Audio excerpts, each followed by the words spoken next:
नमस्कार दोस्तों, मैं रोहित आपका स्वागत करता हूं आपके अपने channel study with Alice Alex पर।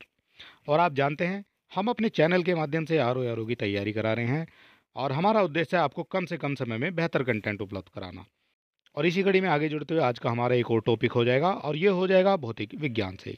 भौतिक विज्ञान यानी फिजिक्स के आपको मिल जाते हैं टॉप 50 क्वेश्चन। सारे क्वेश्चन आपकी परीक्षा के लिए इंपॉर्टेंट हो जाते हैं। और देर न करते हुए शुरू कर लेते हैं आज का हमारा वीडियो फिजिक्स का। और यहाँ हो जाएगा हमारा पहला क्वेश्चन, क्या हो जाता है ये हम देख लेते हैं। सबसे पहले बात करेंगे पहले क्वेश्चन की। निम्नलिखित में से कौन सी मूल भौतिक राशि है? कौन सी हो जाएगी मूल भौतिक राशि, ये आपसे पूछ ही लिया गया है पहले क्वेश्चन में। और इसका करेक्ट आंसर हो जाता है विद्युत धारा। विद्युत धारा हो जाती है मूल भौतिक राशि। ठीक है, ये आपको याद रखना है। और यहाँ हम बात करेंगे सात जो आपके भौतिक राशियाँ होती हैं, सात भौतिक राशियाँ होती हैं। कितनी हो जाएंगी? सात हो जाएंगी। कौन कौन सी हो जाएंगी? सबसे पहले बात करेंगे, ये आपकी लंबाई हो जाती है। दूसरे नंबर पर आपकी हो जाएगी द्रव्यमान। ठीक है, ये द्रव्यमान हो जाएगा। इसके बाद बात करेंगे समय हो जाएगा। इसके बाद आपका ताप हो जाएगा। और ताप के बाद आपका विद्युत धारा भी आ जाती है। ठीक है, ये आपकी विद्युत धारा हो जाएगी। इसके बाद बात करेंगे ज्योति तीव्रता हो जाएगी। ये आपकी हो जाती है ज्योति तीव्रता। ठीक है, और एक आपकी बचती है लास्ट, वो कौन सी हो जाएगी? तो वो आपकी हो जाती है पदार्थ। ये आपकी हो जाती हैं भौतिक राशियाँ। ठीक है, सात भौतिक राशि होती हैं आपकी, सात भौतिक राशियाँ हो जाती हैं। बात करेंगे क्वेश्चन नंबर 2 के बारे में। शक्ति का मात्रक क्या होता है? शक्ति का मात्रक आपसे पूछ लिया गया है और शक्ति का जो मात्रक है ये वाट हो जाता है। ठीक है, और इस तरह के क्वेश्चन जो है आपकी परीक्षा में आपसे पूछे जाते हैं। विद्युत शक्ति की इकाई क्या हो जाएगी? विद्युत शक्ति की इकाई आपसे पूछी गई है और ये हो जाती है वाट। विद्युत शक्ति की इकाई वाट हो जाती है। ये हो जाएगा हमारा नेक्स्ट क्वेश्चन। बल का मात्रक क्या हो जाता है? बल का मात्रक आपसे पूछा गया है और बल का मात्रक आपका हो जाता है न्यूटन। ठीक है, न्यूटन हो जाता है बल का मात्रक। कार्य का मात्रक क्या हो जाएगा? कार्य का मात्रक, तो कार्य का मात्रक आपका जूल हो जाता है। आवृत्ति को मापा जाता है। आवृत्ति को किस में मापा जाता है, ये आपसे पूछा गया है। तो आवृत्ति को मापा जाता है हर्ट्ज में। ठीक है, हर्ट्ज में मापा जाता है आवृत्ति को। और ये हो जाएगा नेक्स्ट क्वेश्चन। हर्ट्ज में क्या मापा जाता है? किसी भी तरह से क्वेश्चन आपसे पूछा जा सकता है। हर्ट्ज में क्या मापा जा सकता है? तो हर्ट्ज में आपका आवृत्ति को मापा जाता है। और ये हो जाएगा हमारा नेक्स्ट क्वेश्चन। ओम मीटर मात्रक हो जाता है। ओम मीटर किसका मात्रक हो जाता है? तो ओम मीटर हो जाता है ये प्रतिरोधकता का। ठीक है, प्रतिरोधकता का मात्रक हो जाता है ओम मीटर। बात करेंगे अगले क्वेश्चन के बारे में। निम्नलिखित युग्मों में कौन सा एक सुमेलित नहीं है? कौन सा सुमेलित नहीं है, ये आपसे पूछा गया है। इधर आपकी मात्रा दी गई है, इधर आपके ऐसा ही मात्रक हो जाते हैं। तो लेंस की क्षमता की बात करेंगे, ये आपका डायोप्टर से संबंधित हो जाता है, तो ये तो आपका करेक्ट हो जाता है। दबाव का जो ऐसा ही मात्रक हो जाएगा, दबाव का पास्कल हो जाएगा, ये भी आपका करेक्ट हो जाता है। रेडियो एक्टिव पदार्थ का सक्रियता का जो मात्रक होता है, ये आपका क्यूरी नहीं है, ये आपका गलत हो जाता है। ठीक है, गलत ही आपसे पूछा गया है, ये क्यूरी नहीं होगा, ये क्या हो जाएगा? और रेडियो एक्टिव पदार्थ को ये बैक्यूरल में मापा जाएगा, इसका जो मात्रक है वो बैक्यूरल हो जाएगा। ठीक है, ये आपका हो जाता है। ऊष्मा की बात करेंगे, ये आपका जूल इसका मात्रक हो जाता है। आपसे पूछा गया कौन सा सुमेलित नहीं है, तो सी आपका सुमेलित नहीं है। ये हो जाएगा नेक्स्ट क्वेश्चन। प्रकाश वर्ष इकाई होती है। प्रकाश वर्ष किसकी इकाई होती है? तो प्रकाश वर्ष जो है ये आपकी दूरी की इकाई होती है। और प्रकाश वर्ष कहा जाता है जो वर्ष में जितनी दूर प्रकाश चला जाता है उसको एक प्रकाश वर्ष कहा जाता है। ठीक है, ये प्रकाश वर्ष हो जाता है, एक वर्ष में प्रकाश जितनी दूर चला जाता है प्रकाश वर्ष होता है। प्रकाश वर्ष क्या होता है? तो ये हो जाएगा प्रकाश द्वारा एक वर्ष में चली गई दूरी। ठीक है, इस तरह से जो है क्वेश्चन आपसे पूछे जाते हैं। यहाँ भी जो है प्रकाश वर्ष से क्वेश्चन दे दिया गया है और ये क्वेश्चन जो है इंपॉर्टेंट हो जाता है क्योंकि प्रकाश वर्ष से ये क्वेश्चन आपसे पूछा जाता है। तो प्रकाश वर्ष हो जाएगा वह दूरी जो प्रकाश द्वारा एक वर्ष में चली जाती है। ठीक है, इस तरह से आपको याद रखना है। पारसेक मात्रक है, पारसेक किसका मात्रक है ये आपसे पूछा गया है। तो ये हो जाता है दूरी का मात्रक हो जाता है आपका पारसेक। अगला क्वेश्चन हो जाएगा हमारा, माप की कौन सी इकाई जो 0.39 से गुना करने पर इंच प्राप्त होता है, वो क्या हो जाएगा। 0.39 से गुना करने पर इंच प्राप्त होगा, तो वो हो जाता है सेंटीमीटर। ठीक है, ये सेंटीमीटर हो जाएगा, जिसको 0.39 से गुना करने पर इंच प्राप्त हो जाता है। और अगर आप चैनल पर नए हैं तो आप हमारे चैनल को सब्सक्राइब अवश्य कर लें और अपने दोस्तों में वीडियो को शेयर भी कर लें, और हमें मोटिवेट करने के लिए एक लाइक भी आप कर सकते हैं। इसकी फ्री पीडीएफ पाने के लिए आप हमारे टेलीग्राम और व्हाट्सएप चैनल से भी जुड़ सकते हैं, लिंक आपको डिस्क्रिप्शन में मिल जाएंगे। अगला क्वेश्चन हो जाएगा हमारा, एम्पियर मापने की इकाई क्या हो जाती है। विद्युत धारा मापने की इकाई आपकी एम्पियर हो जाती है। मेगावाट बिजली के नापने की इकाई है जो जो क्या हो जाएगा, ये हो जाएगा जो उत्पादित की जाती है। ठीक है, मेगावाट बिजली के नापने की इकाई है जो उत्पादित की जाती है, उसको ये मापता है। अगला क्वेश्चन हो जाएगा हमारा, निम्नलिखित एसआई यूनिटों में कौन सी सही सुमेलित नहीं है। कौन सी सही सुमेलित नहीं है एसआई यूनिटों में। तो ये हो जाएगा कार्य जूल, ये इससे संबंधित हो जाएगा, बल न्यूटन से संबंधित हो जाएगा, द्रव्यमान किलोग्राम में मापा जाता है, लेकिन दाब जो है डाइन से संबंधित नहीं है, ये आपका हो जाता है गलत। आपसे पूछा गया कौन सा गलत है, तो डी आपका गलत हो जाता है। दाब का जो मात्रक हो जाएगा ये आपका पास्कल हो जाएगा। ठीक है, दाब का एसआई मात्रक पास्कल होता है, और यही जो है आपका गलत हो जाता है। एक हॉर्स पावर में कितने वाट होते हैं, ये आपसे पूछा गया है। एक हॉर्स पावर में कितने वाट होते हैं, और ये हो जाते हैं 746 वाट। ठीक है, एक हॉर्स पावर में 746 वाट होते हैं। अगला क्वेश्चन हो जाएगा हमारा, निम्नलिखित में कौन सा सुमेलित नहीं है। कौन सा है जो सुमेलित नहीं है इसमें से। तो ये हो जाएगा आपका प्रकाश वर्ष, ये समय मापने की इकाई नहीं है, ये आपका गलत हो जाता है। नोट की बात करेंगे, जहाज की चाल की माप हो जाती है। नोटिकल मील की बात करेंगे, नौ संचालन में प्रयुक्त दूरी की इकाई हो जाती है। एंगस्ट्रॉम की बात करेंगे, प्रकाश से तरंग दैर्घ्य की इकाई हो जाती है। ठीक है, और प्रकाश वर्ष जो है एक वर्ष में चली गई प्रकाश की दूरी को एक प्रकाश वर्ष कहा जाता है। तो ये ही जो है आपका गलत हो जाता है। ठीक है, आपसे पूछा गया कौन सा सुमेलित नहीं है, तो डी आपका सुमेलित नहीं है। अगला क्वेश्चन हो जाएगा हमारा, एंगस्ट्रॉम इकाई है, एंगस्ट्रॉम किसकी इकाई हो जाती है। एंगस्ट्रॉम किसकी इकाई हो जाती है, तो ये हो जाती है तरंग दैर्घ्य की, तरंग दैर्घ्य की इकाई हो जाती है एंगस्ट्रॉम। जूल ऊर्जा से उसी तरह संबंधित है जिस तरह से पास्कल संबंधित हो जाता है। जूल जो है ऊर्जा का मात्रक हो जाएगा, और उसी तरह पास्कल किसका मात्रक हो जाएगा, तो पास्कल जो है दाब का मात्रक हो जाता है। ठीक है, पास्कल की बात की गई है, पास्कल किससे संबंधित हो जाएगा, पास्कल आपका दाब से संबंधित हो जाता है। अगला क्वेश्चन हो जाएगा हमारा, निम्नलिखित में कौन सा एक सुमेलित नहीं है। कौन सा सुमेलित नहीं है ये आपसे पूछा गया है। डेसिबल की बात करेंगे, ध्वनि की प्रबलता की इकाई हो जाती है। अशुशक्ति ये शक्ति की इकाई हो जाती है। और समुद्री मील की बात करेंगे, नौ संचालन में दूरी की इकाई हो जाती है। सेल्सियस की बात करेंगे, ये ऊष्मा की इकाई नहीं है, ये आपका हो जाता है गलत। गलत ही आपसे पूछा गया है, तो डी आपका गलत हो जाता है। और ये सेल्सियस जो है एक ताप मापने का जो है एक इकाई हो जाती है, ताप को मापने का एक मात्रक हो जाता है। ठीक है, ये हो जाता है और ऊष्मा की इकाई की बात की गई, तो ऊष्मा की इकाई क्या हो जाती है, ऊष्मा की इकाई हो जाती है आपकी कैलोरी। ठीक है, ये भी आपको याद रखना है, ऊष्मा की इकाई कैलोरी हो जाएगी, और सेल्सियस जो एक ताप मापने का एक मात्रक हो जाता है। आपसे पूछा गया कौन सा सुमेलित नहीं है, डी आपका सुमेलित नहीं है। अगला क्वेश्चन हो जाएगा हमारा, निम्नलिखित में कौन सी एक ऊष्मा की इकाई नहीं है। कौन सी हो जाएगी जो ऊष्मा की इकाई नहीं है।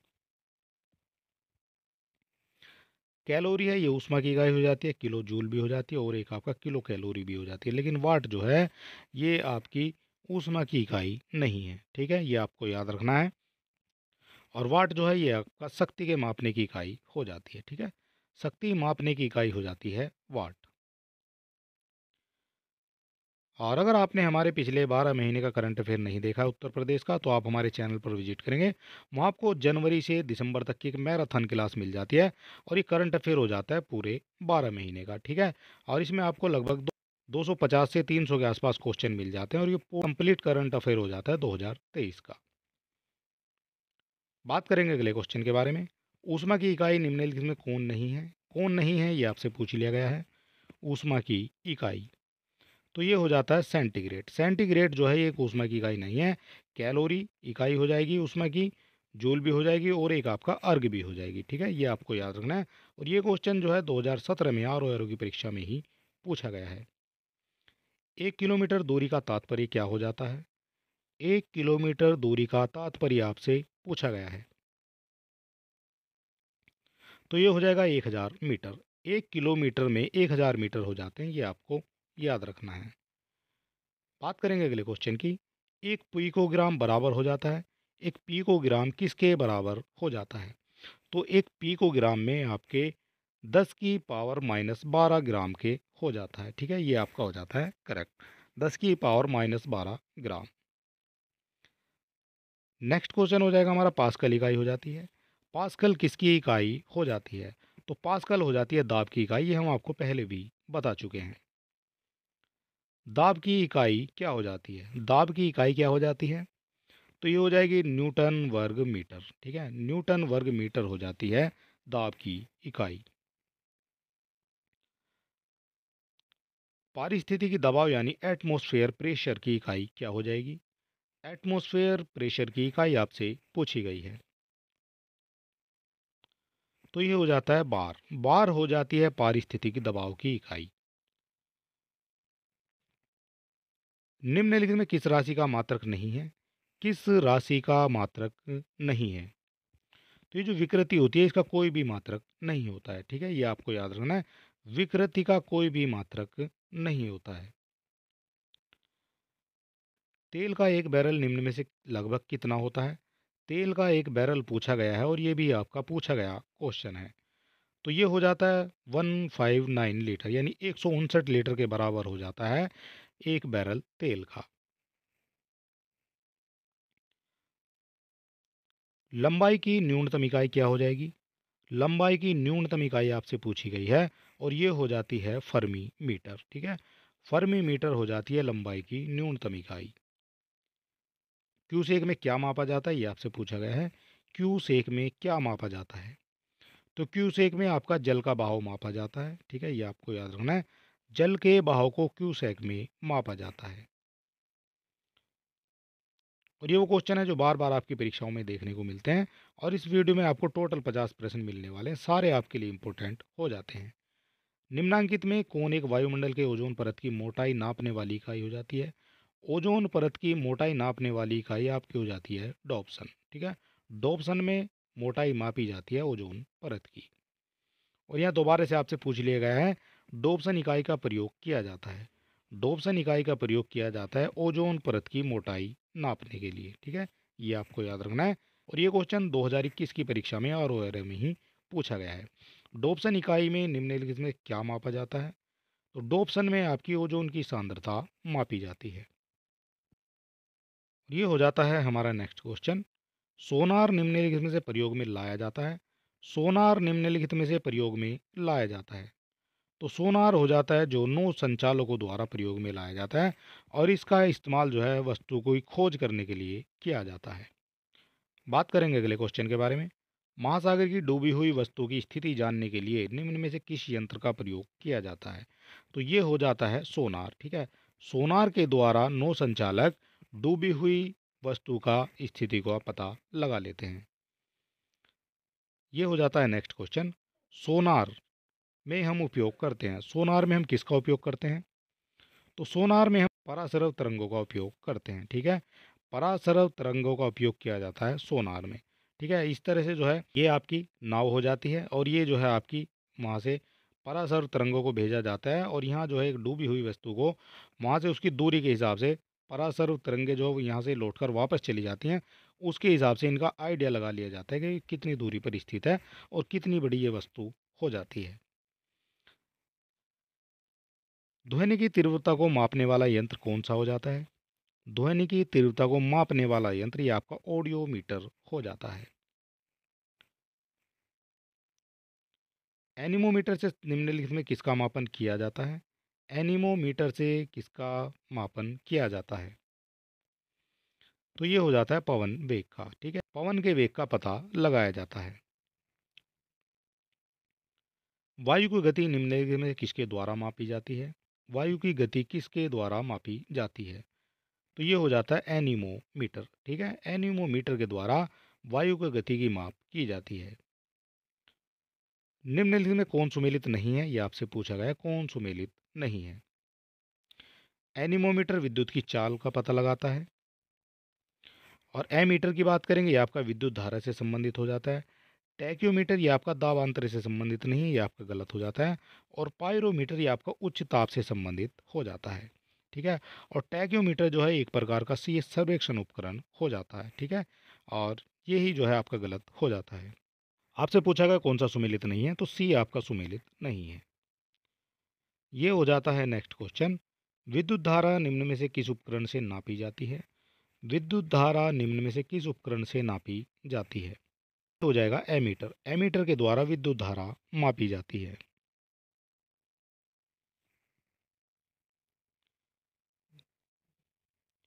पायरोमीटर किसके मापन में प्रयोग किया जाता है? ये आपसे पूछा गया है।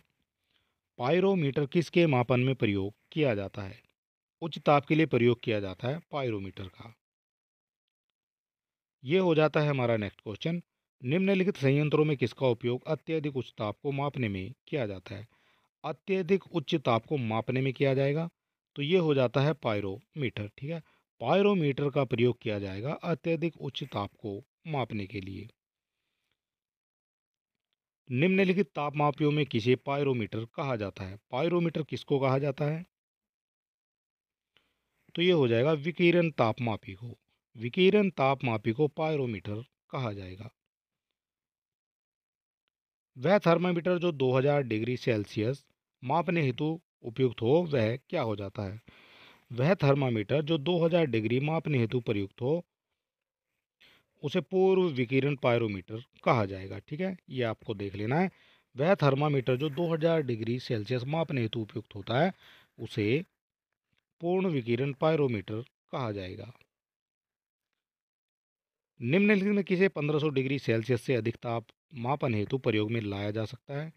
1500 डिग्री सेल्सियस से अधिक ताप के लिए किसको मापन में लाया जाएगा? तो ये हो जाएगा पायरोमीटर। ठीक है, जो अत्यधिक ताप होता है, जो उच्च ताप होता है, उसको मापने के लिए पायरोमीटर का इस्तेमाल किया जाता है।